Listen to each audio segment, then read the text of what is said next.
Today's story is about a family in England who were living these totally ordinary lives. They were farmers, they were just simple people, when in 1984, something really strange began happening to them that basically turned their lives upside down, like it was a complete nightmare.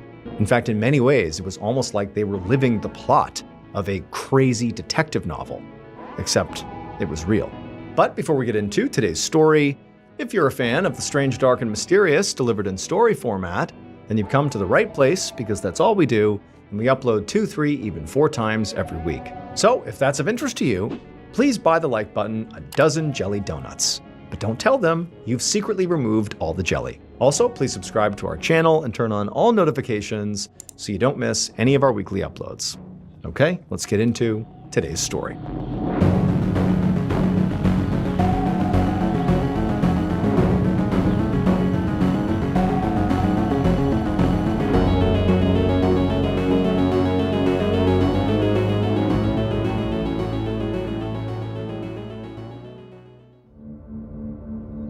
On the morning of March 30th, 1984, a 43-year-old dairy farmer named Graham Backhouse walked slowly across this huge fenced-in field on his farm in Horton, England, carrying along a bucket of cow feed.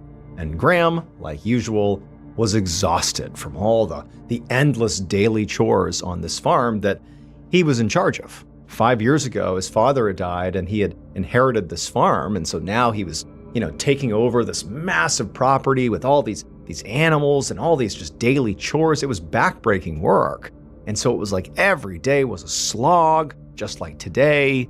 But Graham was actually a terrible farmer. He did the chores, he did the things he was supposed to do every day, but he did not know how to run this farm. And so over the last 5 years that he'd inherited the big family farm, he had basically run it into the ground because he just didn't know what he was doing. But he was sort of stuck because there was no one else to take over the farm. And so it's like every day he's doing all this backbreaking work, and the profit for the farm is dwindling lower and lower and lower. It's like he was just trapped in this vicious cycle that he didn't know how to get out of. But in some ways, what was even worse than that is that Graham never even wanted to be a farmer. I mean, like as a kid, he grew up here on this property, and he watched his dad every day do this labor and work until the wee hours of the morning nearly every day. And he was an amazing farmer. He was amazing at taking care of this property, but Graham didn't want to do that. Like, he knew he didn't. What he really wanted to do was be a writer. That's what his passion was. And so any chance he got as a kid, he was like, writing things down, poetry, journaling, whatever it was. But then his dad sort of suddenly died, and he's handed the farm, and it's the family legacy. And so here he was, just sort of saddled with, in a way, golden handcuffs, except he was destroying those handcuffs. There was no gold in them. It was about to be like an insolvent farm, and it was all his fault. And then on top of all the guilt and the shame and the embarrassment of how badly this was going, he also recently had begun getting into these heated disputes with his neighbors over the property lines. And so it's like all around him is just constant problems. And so now, as Graham dutifully trudged through the field with his bucket of feed, his mind is swimming with all the other things he has to do that day. And as he's walking along, he sees something odd on one of the fence posts up ahead.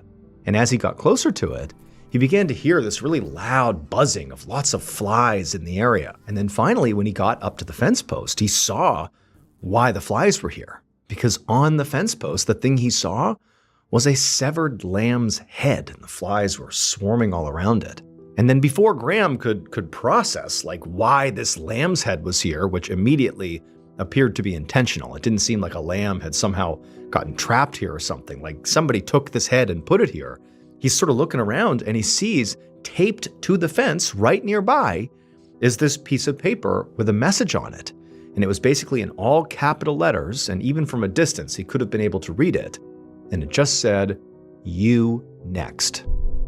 Now, of course, this is collectively a shocking scene. This is a very obvious threat to Graham. Someone has placed these things here to threaten Graham. But believe it or not, when Graham saw the letter, not so much the lamb head, but the letter, he sort of didn't breathe a sigh of relief, not at all. But he had actually gotten, over the past couple of weeks, several other letters like this.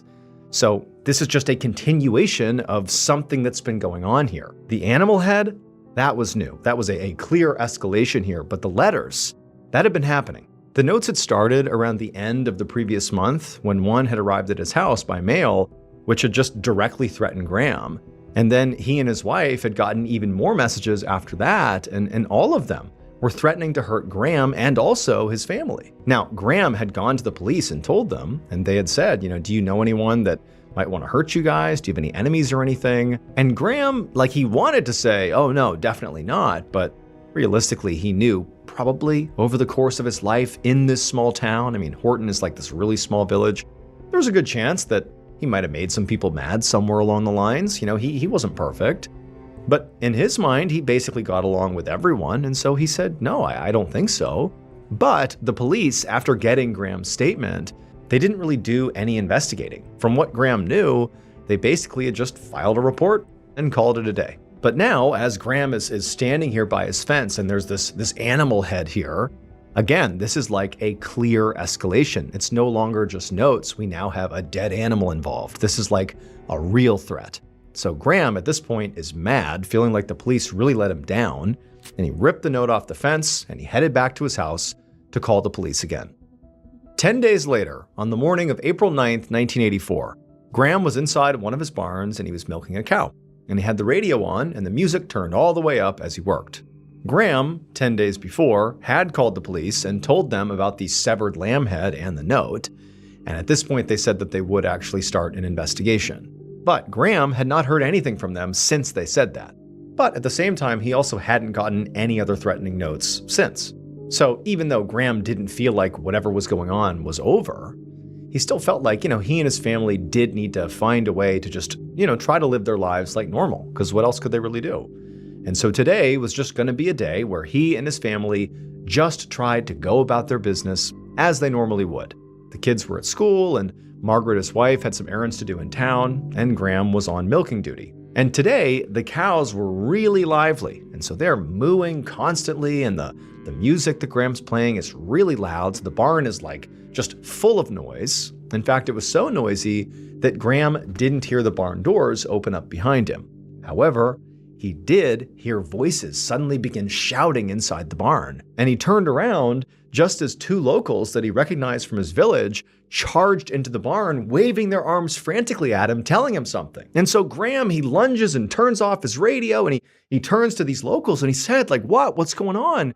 And they told him, your wife, she's been in this terrible accident. You need to come outside right now. And so Graham, he's shocked by what they're saying, but he's thinking I thought my wife was in town running errands. What do you mean come outside?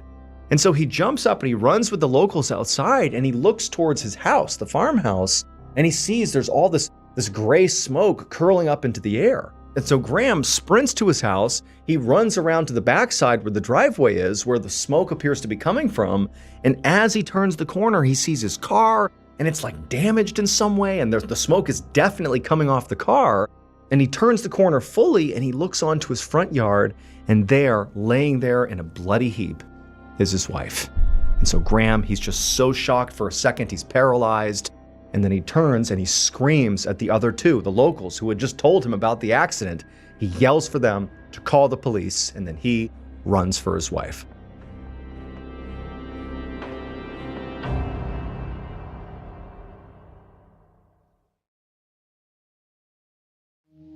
About 20 minutes later, Graham stood by his front steps with a police officer while a team of paramedics loaded his wife into an ambulance. Amazingly, despite her horrible injuries, especially to her legs, she was still alive. But Graham couldn't actually go with her to the hospital right now because he had to give a statement to the officer.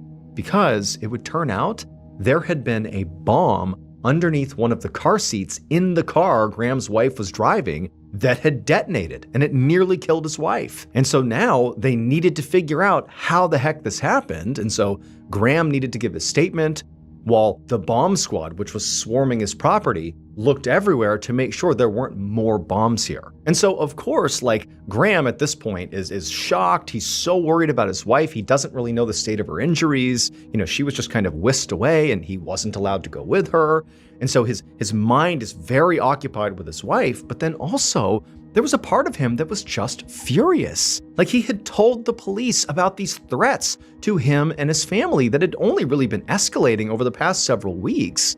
I mean, 10 days ago, there's that severed lamb head on his post with the words, "You next." Like, clearly, this was getting worse. And the police seem to have done nothing. And now here they are demanding he explained what happened. And so he's furious. And so Graham again reiterates to this officer that there had been all these threats to he and his family over the past several weeks.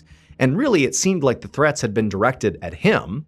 And he actually pointed out to the officer that the car that had the bomb in it that, nearly killed his wife, that was actually his car. It was his Volvo. And his wife never drove that car. The only reason she was driving it today is because her car had an ignition issue. So this was like anomalous that she was in the car. And so obviously the bomb was intended for him. And so as Graham is relaying all these details to this officer, they both start hearing all this shouting coming from sort of far away in the front of the property, like towards the front of the driveway. And they turn and they see a mailman has driven his van onto the driveway and is driving right up towards the house. And remember, this is now a crime scene, and it's sort of a new crime scene. And there's all these officers everywhere, and they haven't fully roped everything off yet.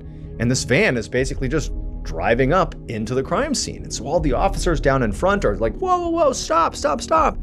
And they stop the mailman, who's like, what is going on here? And he's like, hey, I just have the mail for them. And he hands a stack of letters to one of the police officers, who then tells the mailman to turn around and get out of here. And so he drives out of there. And then the officer with the mail comes up the driveway and he hands it over to Graham. And so Graham has just told the officer, the guy he gave a statement to, about all these threats he's been getting and how he thinks it's all tied to this bomb. And wouldn't you know it, the letter sitting at the top of this stack of mail that he was just handed had very familiar handwriting on it. It looked just like all the other threatening letters that he and his family had gotten over the previous few weeks. And so Graham, he turns to the officer and he's like, I know this is another threat. This envelope, it contains another threat for sure. And the officer, he's like, do not open it. We're going to take that. It's now evidence. 15 days later, on April 24th, Graham left his house and began walking down the road. And the fresh air was really helpful to Graham because right now he was feeling very anxious. Margaret miraculously had survived, but she was still in the hospital. She was still getting surgeries because, the bomb had done quite a bit of damage to particularly her lower half. There was all this shrapnel that had been embedded in her legs and her hips, and so she'd be there for quite some time. As for the children, they were not affected directly by the bomb, but of course they were so upset because their mom's been hurt and they're scared because of all these threats. Like, is there going to be another attack? Like, it was awful for them.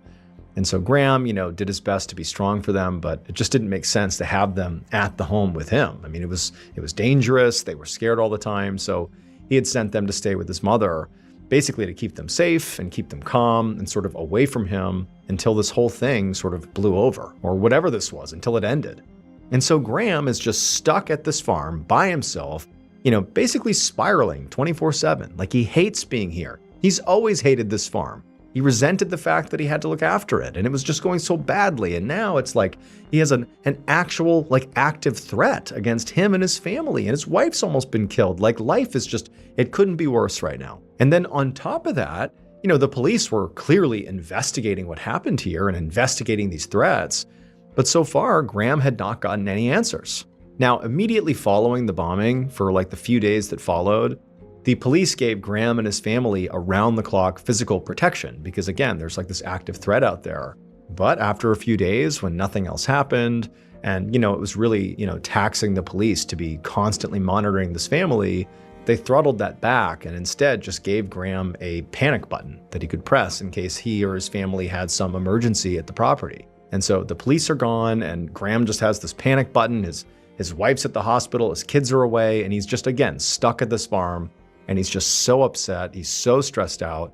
And in this place, this mental place he's in where he's just wondering what's going to happen in the future, he began to think about who really would want to do this to him. Who could he really fixate on that would want to cause he and his family harm? And he actually came up with one suspect that began to make more and more sense the more he thought about them. His neighbor. Graham's neighbor was a guy named Colin, and in town it was no secret that Graham and Colin didn't get along, primarily because they bickered over property lines. Now, Graham and Colin's arguments never actually escalated into violence, but Graham knew that sometimes their fights got really heated, and it seemed entirely plausible that Colin might want to exact some physical violence on Graham. And so now Graham was actually walking over to Colin's house, and he was just going to talk to him, because even though these two really didn't get along, they were capable of speaking to each other. This was not totally unusual. And so his plan was he was just going to go over there and intentionally not bring up sort of like the elephant in the room here, which is, the bombing and the threats and the ongoing criminal investigation. Graham was just going to go over there and basically just make his presence known and just sort of see how Colin reacted to him, see if he acted strange, see if he could pick up on any suspicious behavior by Colin. And so he turned the corner and he walks up Colin's driveway, and Colin was actually out in front, and Colin sort of turned and saw Graham and did not look pleased to see him, and he didn't walk up to greet him or anything. He just stood there staring at him. But Graham confidently strode up the driveway and he just started talking to Colin. And they had this sort of weird, stilted conversation where neither man really wanted to see the other, but they really didn't talk about anything of substance. Graham didn't really explain why he was there. They just had this weird small talk. And then they said their goodbyes, and Graham turned and he walked away. And as Graham walked back to his property, it started to become more and more clear in his mind, how bizarre it was that in this conversation, which, of course it was awkward, these guys don't get along, but how weird it was that Colin didn't ask why Graham had come over.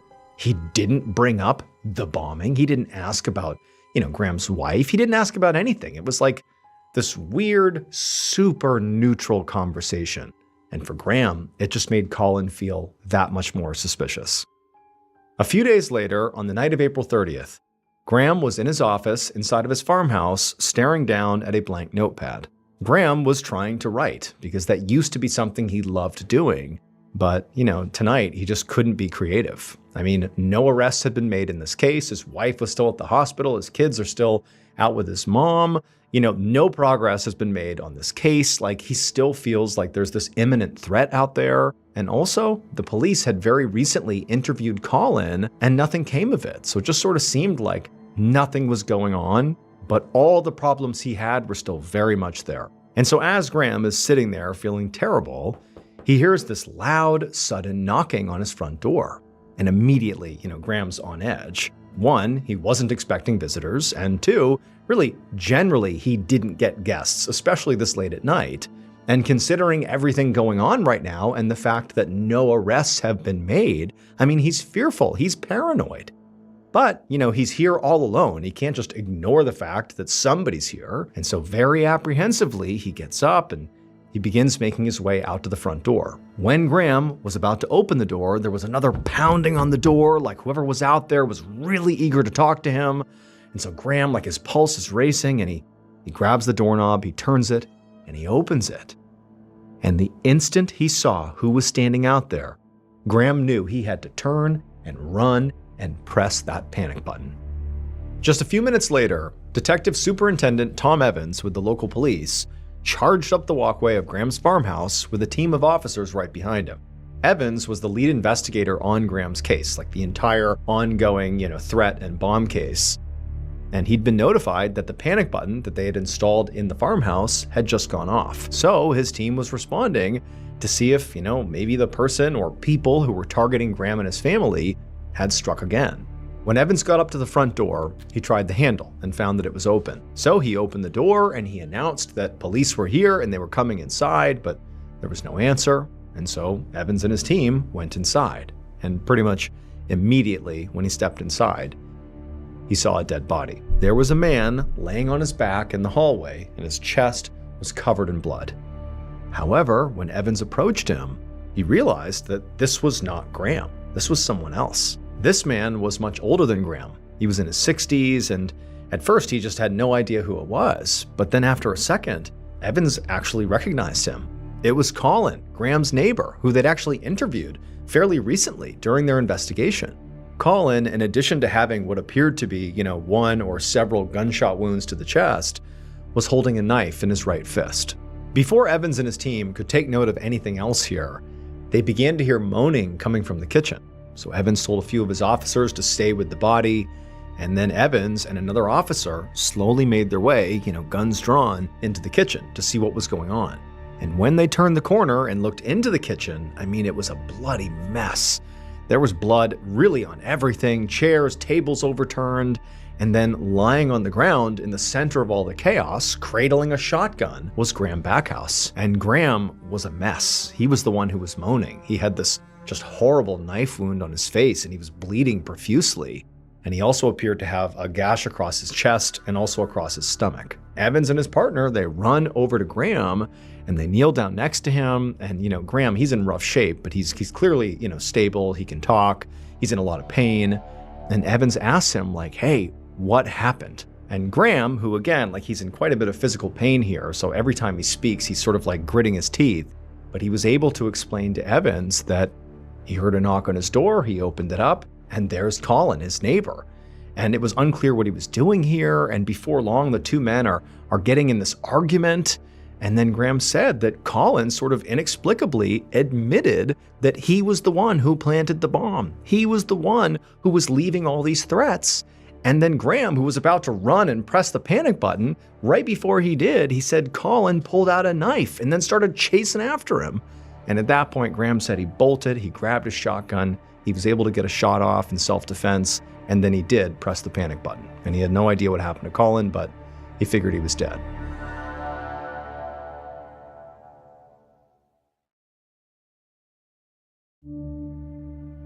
The paramedics eventually arrived, and it was determined that, Graham's injuries were serious, but he would survive. However, he was still ushered out into an ambulance and brought to the hospital.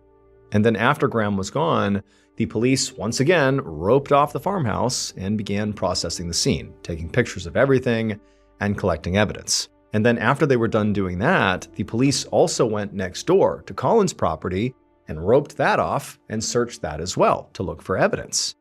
And they discovered under some leaves on his property was actually a piece of pipe that exactly matched the bomb that was used to blow up the car that nearly killed Margaret.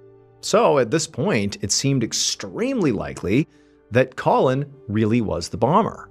But over the next few days, as Evans and his team analyzed all the other forensics and items and photographs that they'd collected, they noticed something strange. And then they found another new piece of evidence that actually was even more damning and far more significant than that pipe that was found on Colin's property. This new evidence was just a very mundane, everyday object. However, this object told Evans that he and his team had gotten this entire case completely wrong. What was really going on here was like nothing Evans had ever experienced in his entire nearly 30-year law enforcement career. In fact, what was happening here was closer to something out of a detective novel. So Graham Backhouse really did love to write, and he had dreamed of being a writer. Specifically, he actually had wanted to write detective stories. And in some ways, over the last few weeks during all this madness, he'd sort of done exactly that. Using his spiral notepad, he'd concocted a very over-the-top, exciting narrative full of twists and turns and intrigue and murder. Except the thriller that Graham was putting together, this detective story, was not all fiction. In fact, most of it was very, very real. It would turn out the threatening notes, the severed lamb's head, the bomb that nearly killed his wife, all of those were Graham's ideas. The farm, because of Graham, was in a lot of debt. So Graham took out a series of life insurance policies on his wife and then planned to murder her with a bomb that he made. But before he did that, he wrote and planted a whole bunch of threatening notes around the property, and he mailed to himself. That way, police would think there was like this maniac on the loose that was after his family, and that Graham was nothing more than a victim. However, Margaret didn't die from the bomb, and Graham panicked. He worried that police would eventually realize it was him who planted the bomb, and so he decided he would frame his neighbor, Colin, as the fall guy, since it was widely known in the village that they didn't get along. Except, while Graham had managed to create a a new twist, an outrageous turn in the storyline. Unfortunately, he was just as terrible at covering up his crime as he was at farming. Colin's murder scene had a whole bunch of evidence that clearly proved Graham had set the whole thing up. The blood spatter was completely off, and Graham had no defensive wounds. But the big clue that led the police to actually arresting Graham was his own spiral notepad. They'd found the notepad in Graham's office, and on one of the sheets was a very unique-looking circular doodle that clearly Graham had drawn on it. And when he drew this doodle, the pen had made an impression on the sheets underneath it, and Graham had used some of those sheets underneath the doodle after he had done the doodle to write those threatening notes. And so the police, they had those notes because, Graham had been turning them over as evidence of this maniac, and they had previously noticed that on these notes, in addition to the letters, there appeared to be like an imprint on the piece of paper that was like a very unique doodle, and now they were staring at the original doodle on his notepad. And so that allowed them to directly link the threatening notes right back to Graham. Graham Backhouse was found guilty of murder and attempted murder and given 2 life sentences. He would die in prison of a heart attack in 1994.